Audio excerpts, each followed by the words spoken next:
al Señor, porque continuamos con la alabanza, con la adoración, continuamos con el servicio a Dios, gracias al Señor. Y vamos a abrir nuestras Biblias en el libro de Hechos, capítulo 4. Estamos estudiando el libro de Hechos, no de una forma exegética, no de una forma tal vez temática, pero lo estamos estudiando de porción en porción y me siento también bendecido porque de esa manera vuelvo a repasar los mismos pasajes que durante años he predicado y enseñado en muchos lugares. En este nivel de iglesia doy gracias al Señor. Bien, entonces ahora nos toca Hechos del 4 del 1 al 4. Dice capítulo 4 del 1 al 4, dice así: hablando ellos al pueblo, vinieron sobre ellos los sacerdotes con el jefe de la guarda del templo y los sacerdotes y los saduceos, resentidos de que enseñasen al pueblo y anunciasen en Jesús la resurrección de entre los muertos. Y les echaron mano y los pusieron en la cárcel hasta el día siguiente, porque era ya tarde. Pero muchos de los que habían oído la palabra creyeron, y el número de los varones era como 5,000. Ustedes recuerdan en Hechos 2, 42 y 43, 41, 42. En Hechos 2, 41 y 42, la palabra del Señor dice que los que creyeron después del mensaje de Pedro se unieron y recibieron al Señor, y eran como 3,000 personas que en ese día de Pentecostés recibieron y aceptaron al Señor. Ahora el número ya no es 3,000, sino el número es 5,000. Algunos traductores y historiadores de la palabra del Señor, algunos también predicadores, no se ponen de acuerdo. Ellos dicen los 3,000 más los 5,000 habían 8,000. En realidad la Biblia no nos está dando sino las cifras de capítulo en capítulo. Así que podemos pensar lo uno o lo otro, no creo que afectemos a nuestra fe. Entonces, ahora el número de los varones reunidos eran 5,000, como 5,000. En el libro de los Hechos se presentan varias persecuciones de los cristianos, y es importante notar que cada grupo perseguidor poseía sus propios motivos para resistir al Evangelio. Alguien dijo que el crecimiento de la iglesia primitiva se debieron a varios factores, y el primero, el derramamiento del Espíritu Santo; el segundo, la predicación de la palabra; el tercero, los milagros; y el cuarto, la persecución. Así que este elemento negativo jugó un papel importante, como si fuera un factor multiplicador. En lugar de diezmar, restar o dividir, esta persecución fue un factor multiplicador, y eso debemos de entender, que aquellos que aman a Dios, todas las cosas le ayudan a bien. Así que cada grupo que perseguía a los cristianos tenía motivos diferentes. Los saduceos, los fariseos, los herodianos y varios grupos paganos se oponían al movimiento cristiano, cada uno por diferentes razones. Mire, ¿quién perseguía a los primeros cristianos? Los fariseos. eran judíos religiosos. Los saduceos eran también judíos religiosos, con menor capacidad espiritual. Ahí estaban los herodianos. Herodes representaba el gobierno de los judíos, y algunos grupos paganos también se sumaban a la persecución. Estaba a punto de estallar la primera persecución de la iglesia primitiva. Todos sabemos que esa primera persecución fue después del capítulo 7 del libro de Hechos y después de la muerte del primer diácono Esteban. Así que en el capítulo 8 se da el caso de que todos los que habían venido por la fiesta de los judíos, la Pascua o el Pentecostés, ellos fueron esparcidos por todas partes. Entonces, eso fue la primera persecución, ¿no? Así que los sacerdotes, la guardia del templo y los saduceos emprendieron acciones ahora contra los apóstoles. En la persecución que se dio en el capítulo 8, los apóstoles mayormente no fueron perseguidos, ellos permanecieron en Jerusalén, pero en este caso sí, los sacerdotes que eran fariseos y saduceos, el jefe de la guardia que era posiblemente un sacerdote que también cuidaba el templo, y todos estos señores se fueron contra los apóstoles. ¿Qué representaban los sacerdotes? La intolerancia religiosa. Ellos se enfrentaron a Jesús cuando Jesús era todavía un predicador itinerante. En sus 3 años y medio de ministerio, ellos se enfrentaron pensando hacerlo quedar mal, pensando denigrarlo, tal vez exponerlo a la burla delante de las personas, pero no pudieron. El conocimiento del Señor iba más allá del entendimiento humano, no pudieron.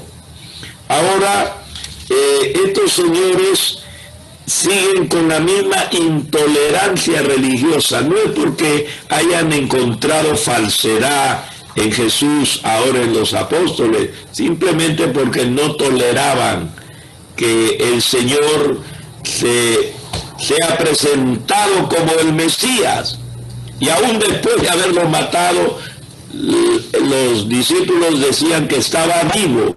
Entonces había una terrible intolerancia religiosa. El jefe de la guardia del templo representaba la enemistad política, porque él creía que esta cuestión de predicar masivamente y constantemente tal vez iba a producir algún conflicto político con el pueblo romano. Y los saduceos representaban la incredulidad racionalista. Estos señores eran judíos, estos señores tenían grados de sacerdotes, también eran personas muy importantes, formaban el Sanedrín, en ellos estaba el gobierno espiritual de los judíos, pero sin embargo eran incrédulos. Ellos no creían en la resurrección, ellos no creían en ángeles, ellos no creían en el diablo, ellos en realidad no creían en nada de lo que la Biblia mencionaba, y menos en lo que Jesús predicaba.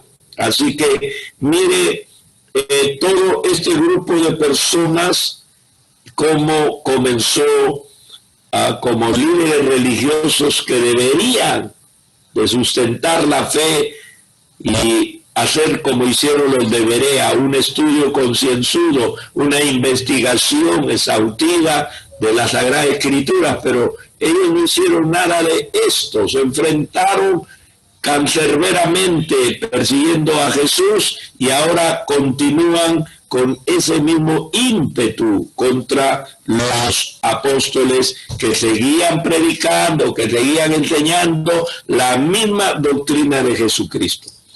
Todo esto pasó después de ese gran milagro. Recordamos en el capítulo 3 el milagro de la curación de un cojo que era puesto para pedir limosna en la puerta de la Hermosa. Ese milagro trajo consecuencias, pero de toda índole. Los que creyeron en la palabra glorificaban a Dios. Los que recibieron esa visión, esa experiencia del milagro, glorificaban a Dios. Pero los señores estos de los que estamos hablando no glorificaron a Dios. Este milagro los molestó mucho y por varias razones los molestó. Ellos tenían que estar dando gracias a Dios. Un hombre de nacimiento inválido ahora está totalmente restaurado en su cuerpo, saltando, alabando a Dios. Ellos deberían estar felices, contentos, indagando, preguntando qué ha sucedido, porque ahí no había engaño, no había falsedad, no había alteración de la verdad. El milagro estaba patéticamente representado ahí públicamente, entonces no tenían por qué actuar así. ¿Qué es lo que los hizo a ellos oponerse a este milagro? En primer lugar, los saduceos resentían que los discípulos estaban enseñando como si fueran rabís. Los rabíes eran los maestros de Israel, y habían dos grandes escuelas, la de Gile y la de Chamay. Eran dos grupos teológicos, y había una academia de preparación teológica regentada por el gran Gamaliel, hombre sabio y prudente. Entonces todos los predicadores autorizados por las religiones de aquel entonces, me refiero a los judíos, eran sustentados y autorizados por esta clase de enseñanzas, no como ahora hacen las universidades, dan títulos de académicos elevados. Bueno, eso es lo que los apóstoles no tenían. Ellos no tenían academia. La gente puede decir lo que quiera, que estuvieron 3 años y medio con Jesús, sí, pero Jesús nunca les extendió un certificado, menos un título. Jesús nunca les dio un credencial para decir, cuando ustedes sean atacados, enfrentados, o se les pregunte y quieran dar evidencia de su preparación, aquí está su título, aquí está su carné, aquí está un documento que pueda autentizar lo que están haciendo, pero ellos no tenían. Por el contrario, la gente estaba sorprendida porque eran pescadores, gente del vulgo, con una preparación académica ínfima, como todo judío. No eran analfabetos, por supuesto. El judío comenzaba a estudiar a los 5 o 6 años lo que se llamaba la ley oral, porque no sabía escribir, pero luego entraba en el conocimiento, en el estudio y la escritura de la palabra hasta los 13 años, que era declarado como hijo de la ley, y ahí terminaba toda su preparación. Y su preparación académica estaba en la Torah, nada más. O sea, ellos no gozaban de una cultura general, para nada. Sin embargo, cuando vino el Espíritu Santo, los llenó de conocimiento, los llenó de valor, que pudieron enfrentarse a los hombres más preparados de aquel entonces. Eso les molestaba a los saduceos, que representaban la institucionalización. Entonces eso les molestó. Segundo, ellos no creían en la resurrección. Los saduceos, que era uno de los énfasis del mensaje de los apóstoles: Cristo muerto y resucitado. Y ellos tenían una palabra griega, gigantai, que significaba Él vive y está con nosotros. Así que cuando los escuchaban hablar, Cristo se ha levantado de la tumba, Cristo no está muerto, Él ha resucitado. Este milagro se está dando porque Él está vivo y vive con nosotros en el Espíritu.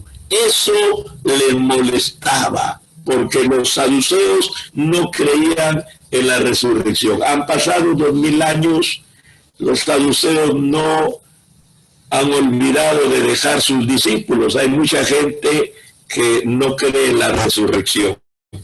Y en tercer lugar, probablemente la causa principal de su intervención, trataban de querían mantener relaciones amistosas con los romanos. Estos señores eran judíos, esclavos, tenían una esclavitud de Roma, pero ellos querían estar bien con los romanos para poder conservar su riqueza, porque eran gente, los saduceos eran gente rica, para poder conservar su comodidad, porque Roma no los molestaba mayormente, para poder conservar su prestigio como una clase privilegiada y el poder, porque ellos eran los que conducían espiritualmente, eran autoridades para el pueblo judío. Entonces, estas tres cosas fue el motivo por el cual se molestaron cuando el cristianismo comenzaba a predicarse. Nosotros entendemos que la situación sigue siendo la misma. La gente se molesta que alguien pueda hablar de estas cosas espirituales en un mundo tan racional, en un mundo tan lógico, en un mundo tan intelectual. A la gente le parece fantasía. Y si es verdad, no somos atacados de la forma legal como eran estos hombres, pero de otras formas somos vilipendiados porque creen que somos gente muy desubicada, desadaptada, fuera del contexto en el que se vive. O sea, la persecución ya no tal vez como antes, pero continúa haciendo presión a los cristianos, de tal manera que muchos son burlados, despreciados, considerados como de ínfima categoría, como si el cristianismo fuera ignorancia, cuando en realidad por el cristianismo, tienen que entenderlo, tenemos lo que tenemos en cuanto a la cultura, el pensamiento, porque el origen de la universidad comenzó con el cristianismo. Y aún el racionalismo mismo del siglo XVII fue fundamentado por muchos cristianos. Así que no solamente la cultura general, sino la filosofía. Pero bueno, ese es un tema muy aparte. Pero debemos entender que la gente no sabe hasta ahora en qué consiste el verdadero cristianismo. Así que como consecuencia de esta terrible incomprensión, terminaron arrestándolos. En este escenario tan abarrotado de gente, porque los apóstoles estaban rodeados, aquí habían 5,000 personas que le estaban escuchando. 5,000 son 5,000. Yo he estado entre multitudes y verdaderamente que ver 5,000 personas es ver bastante gente. Así que no cabe duda de que los acontecimientos que habían tenido lugar ahí alcanzarían la más amplia publicidad. La gente comentaba, llevaba, decía, hablaba, era la noticia del día, el mensaje del día. Así que mientras Pedro y Juan estaban hablándole a la gente, se presentaron en su búsqueda los sacerdotes con el jefe de la policía del templo y los saduceos. Ahí estaban los sacerdotes en el arresto. el jefe de la guardia del templo, que era un funcionario que se llamaba el Zagán. Era el brazo derecho del sumo sacerdote y tenía a su cargo la supervisión del orden del templo. Cuando había alguna aglomeración y era inevitable que el Zagán se presentara en escena con la policía del templo, de todas maneras aparecía el Zagán. Entonces él ponía orden. Este personaje estaba en el arresto de los apóstoles y los saduceos, que formaban la clase aristocrática o adinerada. Los saduceos en realidad no eran muchos, y todos sabemos que los ricos no son muchos. Los grandes potentados y dueños de las economías no son muchos. Qué lindo sería si fueran muchos. Sabemos que la pirámide económica está invertida en todo país. Bueno, entonces nosotros entendemos. Así que no eran muchos, pero eran influyentes. Lo sucedido les molestaba entonces por estas dos razones, porque no creían en la resurrección, que era lo que los apóstoles proclamaban. Les molestaba que los discípulos se hicieran los maestros del pueblo, y más aún porque proclamaban en Jesús que se había producido una resurrección. Y la segunda, porque eran ricos aristócratas y colaboradores con los romanos. Así que ellos hacían lo posible por mantener las buenas relaciones. El gobierno romano era muy tolerante en general. No se metía con la cultura ni la religión de los pueblos conquistados. De tal manera que cuando los romanos conquistaron a los griegos, aprovecharon el lenguaje. El mundo griego influyó en ellos, de tal manera que se usó en ese imperio el idioma para los más grandes escritos. Entonces aprovecharon también la religión. Todos los ídolos paganos de los griegos pasaron a ser romanos con otros nombres. Esto se llama plagio. Así que el Olimpo griego estaba poblado de una mitología idólatra abundante, porque los griegos se dedicaban a eso, a la filosofía y la religión. Y los romanos no hicieron más que plagiar, cambiándole nombres nada más. Así que el gobierno romano era tolerante, pero en casos de insurrección, ahí sí, se levantaba por ahí una insurrección, una sedición, se levantaba por ahí algún nacionalista, inmediatamente Roma lo apagaba. Así que los saduceos estaban seguros de que si no se detenía a los apóstoles, podrían haber disturbios y desórdenes con consecuencia funesta para su posición. Así que se opusieron ellos a los apóstoles por esto. Y se propusieron cortar desde el principio todo brote peligroso.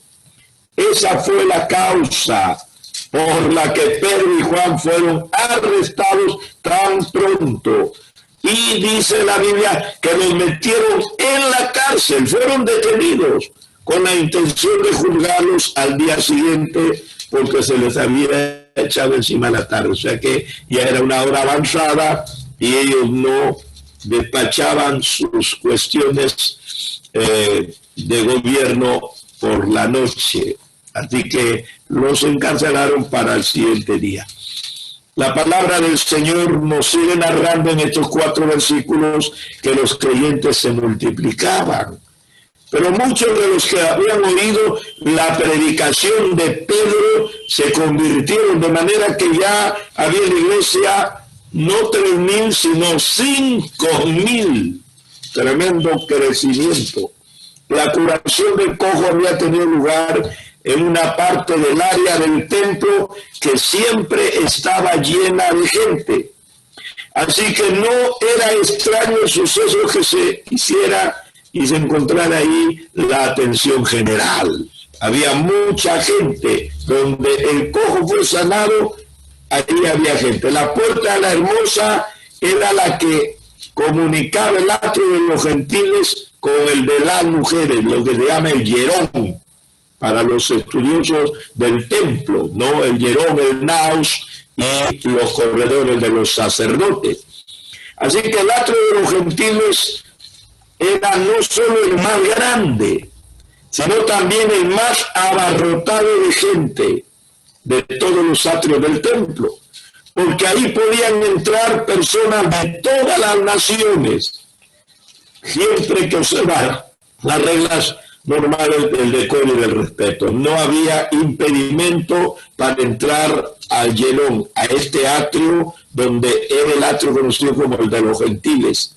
Era ahí donde tenían sus mostradores, los cambistas y supuestos los vendedores de animales para los sacrificios. Ahí se hacía el negocito religioso, donde Jesús puso disciplina, trastornando, dice, las mesas, botando las monedas y trastornando también los animales. Así que, dando la vuelta a la parte inferior del área del templo, había dos grandes pórticos que se juntaban formando un ángulo recto en la esquina del atrio de los gentiles. Uno era el pórtico real, donde entraba el rey posiblemente, y el otro era el pórtico de Salomón, muy reconocido. Así que estos también estaban llenos de gente que había venido a dar culto a Dios y a aprender o hacer turismo, porque mucha gente no creyente, que eran simpatizantes, solamente venían a conocer la majestuosidad del templo que Herodes reconstruyó. Así que aprovecharon en que había bastante gente y en medio de todo ese pueblo inmenso los apóstoles fueron arrestados. Tenemos aquí en este acontecimiento de arrestar a los apóstoles el ejemplo terrible de un partido que para mantener su posición privilegiada se niega a escuchar la verdad y a dejar que otros la escuchen. No queremos oír y no queremos que otros escuchen. Simple y llanamente. ¿Y por qué lo hace? Solo por celos religiosos y por conveniencias personales. Así que este pasaje menciona esta experiencia que fue el inicio de una persecución que continuó durante años y que más tarde ya se acentuó cuando los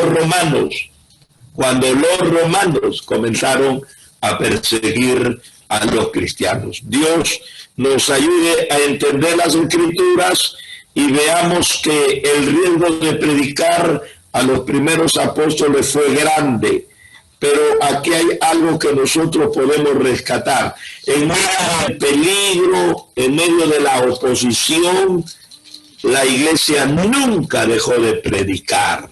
Esa es una de las grandes verdades. Cuando yo me convertí, había un coro que muchos cantamos. Ahorita la gente ya no canta esos coros. Ahora la gente canta La Niña de los Ojos, El Papito Lindo, y que me vas a dar la tierra y el cielo, no sé qué más.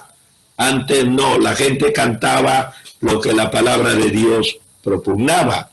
Y el corito dice, en las pruebas y en las luchas, la iglesia sigue caminando y solo se detiene para predicar. ¿Y qué predicaba la iglesia? Al Cristo de la gloria. No predicaba la misma iglesia, la institución predicaba al Cristo de la gloria, muerto y resucitado, vivo para bendecir, para sanar, para liberar, para salvar. Gloria sea al nombre del Señor. Bien, hemos terminado entonces con el arresto de los apóstoles y vamos a continuar con este capítulo 4, que es un poquito amplio. Quiero terminar ya, estamos casi a las 8, ¿no? Bien, entonces estamos en un tiempo récord, gracias al Señor. Nosotros seguimos orando porque Dios nos ha enviado a orar, a interceder, a clamar, a suplicar, a buscar, a pedir, a tocar. Todos estos elementos que muestran una búsqueda incesante son lo que el Señor nos ha enviado a hacer. Pide y te daré, clama a mí, dice el Señor, y yo te responderé. Como el siervo clama por las corrientes de las aguas. O sea, hay una expresión dinámica, contundentemente dinámica, en la que el hombre, el pueblo, la iglesia, tiene que enfrascarse para poder alcanzar la gracia maravillosa del Cristo glorificado.